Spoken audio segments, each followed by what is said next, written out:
I had intended this morning to preach on the myrrh bearers, on those women and men who stood faithfully by the Lord in the darkest moment of his ministry, when it seemed that all was lost.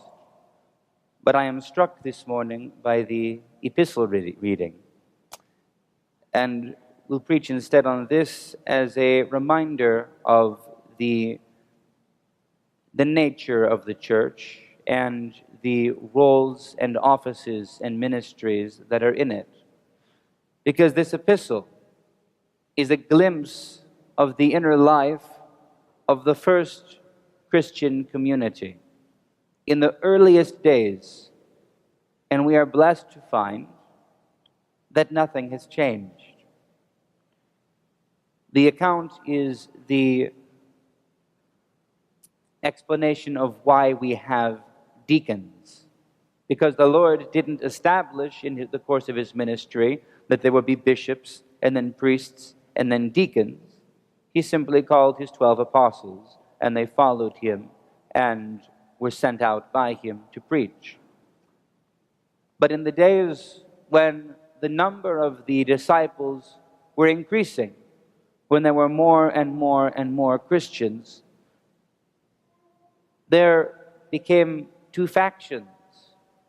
There were those who had always lived in Jerusalem, those who identified as Jews, who spoke Hebrew, of whom the apostles were all numbered. And there were those from outside, those who preferred to speak Greek, who identified more with the Hellenic culture, and yet who had also been faithful, who were members of the Jewish faith, and who had been baptized and brought into the church, and were Christians. And the church in these days was distributing food and necessaries for those who might be in need. And there came to be a dispute between the two factions. It says, the Hellenists murmured against the Hebrews because their widows were neglected in the daily distribution. I remember this vividly because the bishop preached on this epistle on the day that I was ordained. And he said, you see, the deacons had to exist because the Greek widows weren't being cared for. And we see the same thing sometimes now. We hear complaints, we see factions between one group and the other in the church. And much of the attention, much of the effort of the clergy is occupied in caring for these community matters. Now, they're important, and yet they are not the most important thing. And this is what the apostles say. They say it is not right that we should give up preaching the word of God to serve tables. Therefore, they say, brothers, pick out from among you 7 men of good reputation, who are full of the Spirit and of wisdom, so that we may appoint them to this duty, to this responsibility. And if we look at the list, we see something striking. Look at the names. Stephanos, that's a Greek name. Philip, I think that's a Hebrew name. Prochoros, that's a Greek name. Nicanor, a Greek name. Timon, a Greek name. Parmenas, a Greek name. And Nikolaos, a Greek name. And it even says about him, he's a proselyte from Antioch. This means he's not a Jew at all. He's a Greek. He's from Antioch. He's been attending the synagogue, and he was preparing himself to become a Jew and be circumcised. And instead, he heard the gospel, and he came in and was baptized. And he became a member of the church. One body with all others in the church. And yet, there was seen a need in the community that this one portion of the community felt cut off, felt neglected. And so the apostles, they didn't say, let's pick 7 Jews to take care of the Greeks. They said, let's pick 7 men who know the needs of this community.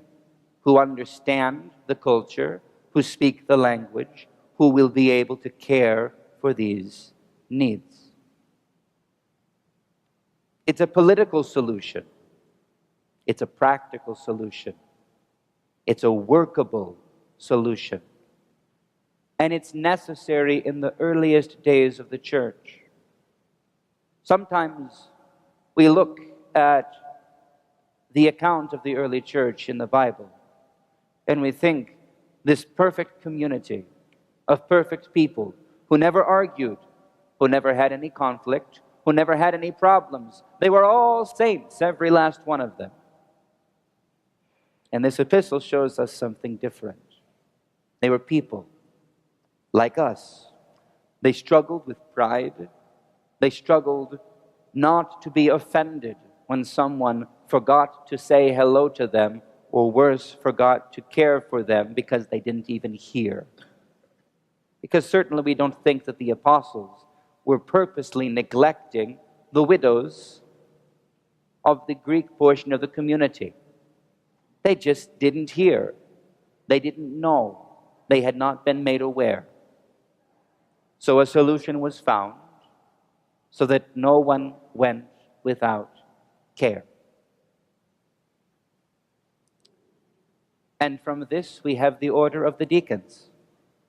And as time goes on, we have a separation of those whom the apostles selected in each city. We have one bishop in each city who presides over all of the priests who care for the individual churches, and this order continues to this day. But the birth of the distinction of orders of the clergy was practical.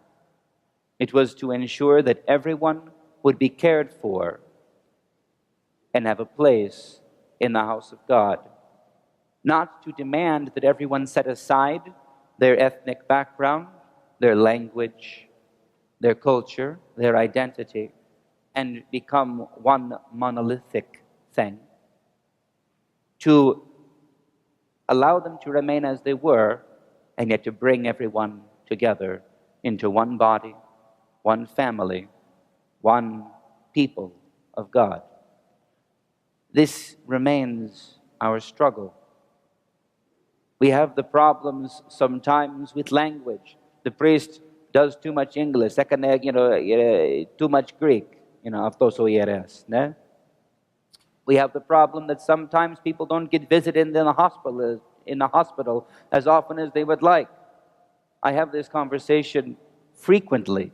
People say, "Father, why didn't you visit me?" I say, "Well, I didn't know. Why didn't you call me?" And we go back and forth. Because the hospitals don't tell me that people from the church are in the hospitals any longer. Something about confidentiality. So we must find the practical solutions. And in the course of all of it, we must love one another. We must be patient with one another. We must remember that not a single person has to do all of the work of the community. We all have a role. We all have a place. We all have a calling as the people of God. And it has been so from the very beginning. Just because Christ calls us by his name does not automatically wipe away the differences, the divisions, the potentials for conflict in our midst. That work is left to us, and we must continue it every day, week, month, and year of our lives to live in love, in patience, in mutual care and forgiveness when we fail with one another, beginning with me. And therefore I beg your forgiveness if I have ever slighted, if I have ever failed to care for anyone in the way that they needed to be cared for. Please know that is not my intent, is never my intent. And I need only to hear to make every effort to make it right.